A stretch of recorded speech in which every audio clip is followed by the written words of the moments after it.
બોટાદ શહેરમાં રહેતા નિરાધાર અને વૃદ્ધ તેમજ નિસંતાન તથા ગરીબ વૃદ્ધો મળીને આશરે 56 જેટલા લોકોને ફ્રી ટિફિન સેવા પૂરી પાડવામાં આવે છે અને તેઓના ઘરે જઈને ફ્રી ટિફિન પહોંચાડે છે. બોટાદ શહેરમાં રહેતા વૃદ્ધ, નિરાધાર, નિસંતાન, ગરીબ અને ખૂબ જ જરૂરિયાતમંદ વયોવૃદ્ધ ઉંમરના 56 જેટલા સિનિયર સિટીઝનોને આ સંસ્થા દ્વારા દરરોજ બપોરે ફ્રી ટિફિન આપવામાં આવે છે. આ વાત્સલ્ય ફ્રી ટિફિન સેવા માટેની શરૂઆત આશરે 3 વર્ષ પહેલા થઈ હતી અને તે સમયે ઓછા લોકોને ફ્રી ટિફિન સેવા મળતી હતી. પરંતુ જેમ જેમ લોકોનું દાન આવતું ગયું તેમ તેમ નિરાધાર અને વૃદ્ધ તેમજ નિસંતાન તથા ગરીબ વૃદ્ધો મળીને આશરે 56 જેટલા લોકોને ફ્રી ટિફિન સેવા પૂરી પાડવામાં આવે છે અને તેઓના ઘરે જઈને પણ ફ્રી ટિફિન પહોંચાડવામાં આવે છે, જેનો કોઈ પણ પ્રકારનો ચાર્જ લેવામાં આવતો નથી અને એક સેવાના નાતે આ ગ્રુપ દ્વારા એક સરાહનીય અને અનન્ય કામગીરી કરવામાં આવે છે. આ કાર્યમાં દરરોજ સવારે દૂધ, બપોરે ટિફિનમાં શાક રોટલી, દાળ ભાત, છાશ અને ખીચડી આપવામાં આવે છે. દર અઠવાડિયે ચા, ખાંડ અને સૂકો નાસ્તો પણ આપવામાં આવે છે. દરેક તહેવાર નિમિત્તે મીઠાઈ અને ફરસાણ આપવામાં આવે છે. દરેક ઋતુ પ્રમાણે તથા ધાબળા, ચંપલનું પણ વિતરણ કરાય છે.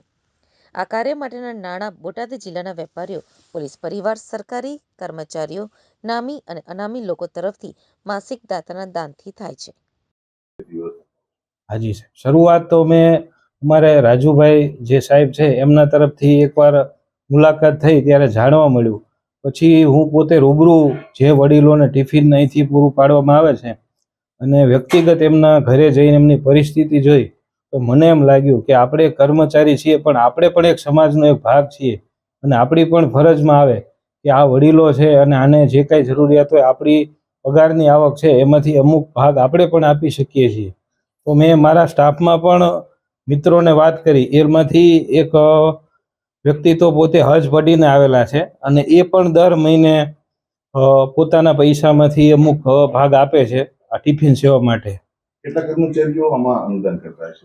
લગભગ આશરે 7 થી 8 કર્મચારીઓ દર મહિને 1લી કે 2જી તારીખ થાય એટલે એ લોકો મને જ કે ભાઈ આપણે ટ્રસ્ટની અંદર વાત્સલ્ય ગ્રુપમાં જે કંઈ આપવાના છે તો એ પૈસા પહોંચાડી દો. નિયમિત રૂપે અમે લગભગ છેલ્લા 7-8 મહિનાથી તો આપીએ છીએ.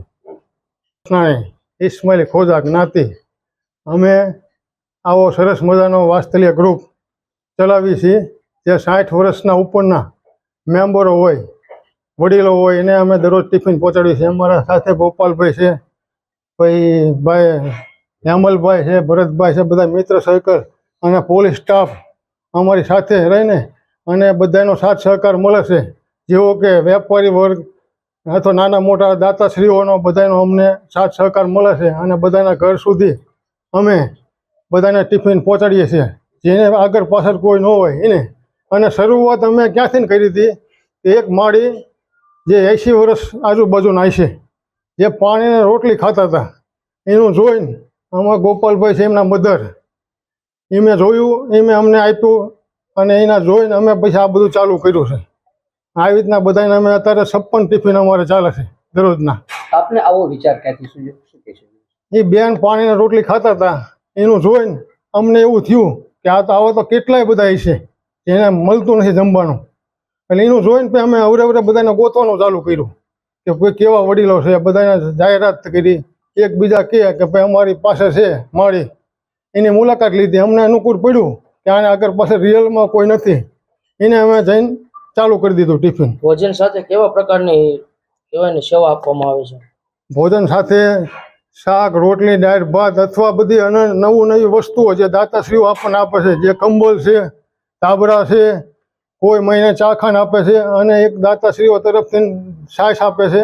દરરોજ સવારમાં બધાને દૂધ પણ મળે છે, એવી અમારી સુવિધા છે અને બધા સંતોષકારક આનંદ કરે છે વડીલો અમારા. અમારે એક આ ટિફિન સેવાની શરૂઆત અમારે એક માજી જ્યારે પાણીને રોટલી ખાતા હતા ત્યારે મારા મધરે એ જોયેલું અને ત્યાંથી અમારા ઘરે આવી અને મને વાત કરી.